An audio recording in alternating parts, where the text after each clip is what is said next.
দীঘায় এখন সমুদ্রের সাথে সাথে নতুন আকর্ষণ হলো জগন্নাথ মন্দির, যা পুরীর জগন্নাথ মন্দিরের আদলে তৈরি। গত 30শে এপ্রিল অক্ষয় তৃতীয়ার দিন এই মন্দির উদ্বোধন করা হয়। আজ আমি জগন্নাথ মন্দিরকেই আপনাদের সামনে তুলে ধরব। এর সাথে পেয়ে যাবেন মন্দির কতক্ষণ খোলা থাকে, পুজো কিভাবে দেবেন আর প্রসাদ কোথা থেকে পাবেন, এই সব যাবতীয় তথ্য। নমস্কার বন্ধুরা, আমি সায়নী, এক্সপ্লোর দ্য ওয়ার্ল্ডে আপনাদের স্বাগত। আপনারা যদি ট্রেনে করে আসেন তবে দীঘা রেলওয়ে স্টেশন থেকে 650 মিটার দূরে অবস্থিত এই জগন্নাথ ধাম। 20 টাকা ভাড়া দিয়ে টোটো বা অটো করে 3 মিনিটে আপনারা পৌঁছে যেতে পারেন। আমরা সপরিবারে গাড়ি নিয়ে এসেছিলাম। এখানে গাড়ি পার্কিংয়ে সুবন্দোবস্ত আছে, আর কোনো এক্সট্রা চার্জও লাগবে না। ভিতরে জুতো ছাড়া প্রবেশ করতে হয়। এই 6 নম্বর কাউন্টারে টোকেনের বিনিময়ে আপনারা নিশ্চিন্তে জুতো খুলে রাখতে পারেন। পাশেই আছে ভোগের কাউন্টার। 50 বা 100 টাকার বিনিময়ে আপনারা ডালা দিয়ে মনের মতো করে পুজো দিতে পারেন। মন্দির ভোরবেলা 5:30 থেকে দুপুর 12:30 ও বিকালবেলা 3:30 থেকে রাত 9টা অবধি খোলা থাকে। গরমকালে আপনারা চেষ্টা করবেন যত ভোর সম্ভব যাওয়া, কারণ পিচের রাস্তা ও মার্বেল পাথর দুপুরে প্রচুর গরম হয়ে যায় আর খালি পায়ে হাঁটা প্রায় মুশকিল। এটা হলো মন্দিরের মেন গেট। এখান থেকে আপনাদের সিকিউরিটি চেকিং হয়ে ভেতরে প্রবেশ করতে হবে। এই মন্দিরের ভিতরে আছেন নিম কাঠের তৈরি স্বয়ং জগন্নাথ দেব, বলভদ্র ও সুভদ্রাজির বিগ্রহ। 24 একর জমিতে অবস্থিত এই মন্দিরটি কলিঙ্গ স্থাপত্য শিল্পের আদলে নির্মিত, যার উচ্চতা 213 ফুট। রাজস্থান থেকে আনানো বেলে পাথর বা স্যান্ডস্টোন দিয়ে পুরো মন্দিরটি তৈরি হয়েছে, যা তৈরি করতে প্রায় 250 কোটি টাকা খরচ হয়েছে। ভিতরটা বিভিন্ন রকম রঙিন ফুল দিয়ে সাজানো হয়েছে এবং এখনও অনেক রকমের কাজ চলছে। এই বিশাল জায়গা জুড়ে অবস্থিত মন্দিরটির নির্মাণ কাজ 2022 সাল থেকে শুরু হয় এবং 2025 সালে এসে শেষ হয়।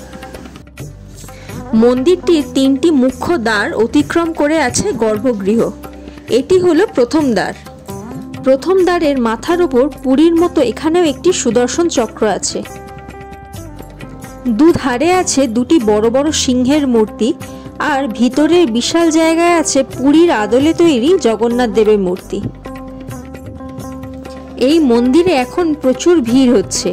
যাই হোক, সামনের ভিড় ঠেলে আমরা এগিয়ে গেলাম দ্বিতীয় দ্বারের কাছে। দূর থেকে স্যান্ডস্টোনের এই মন্দিরটা খুব সুন্দর দেখতে লাগছে। মন্দির থেকে ঢোকার মুখে দুধারে 2টি জলাশয় করা আছে এবং এখানে পদ্মের চাষ করা হয়েছে।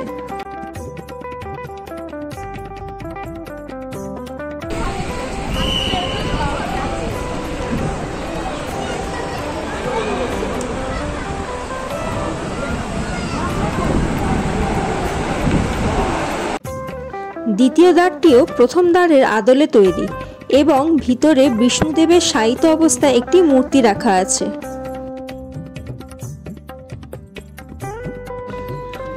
এবারে চলে এলাম তৃতীয় মুখ্য দ্বারের কাছে। এটা হলো ভগবান জগন্নাথ দেবের গর্ভগৃহ। অসাধারণ কারুকাজ করা এই মন্দিরটির প্রধান দরজা বন্ধ আছে। পাশের একটি গেট দিয়ে সবাইকে ভিতরে ঢোকানো হচ্ছে। পুরীর মন্দিরের মতো এখানেও ধ্বজা বা পতাকা প্রতিদিন পাল্টানো হয়।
এক্সিট ওয়ের কাছে একটি ডোনেশনের বাক্স আছে, আপনারা এখানে প্রণামী দিতে পারেন। এন্ট্রি ওয়ে আর এক্সিট ওয়ে যেহেতু আলাদা আলাদা দিকে আছে, তাই এত ভিড় হলেও সেটা বোঝা যাচ্ছে না। এক্সিট ওয়ের বাইরেই আছে বিমলা দেবীর মন্দির।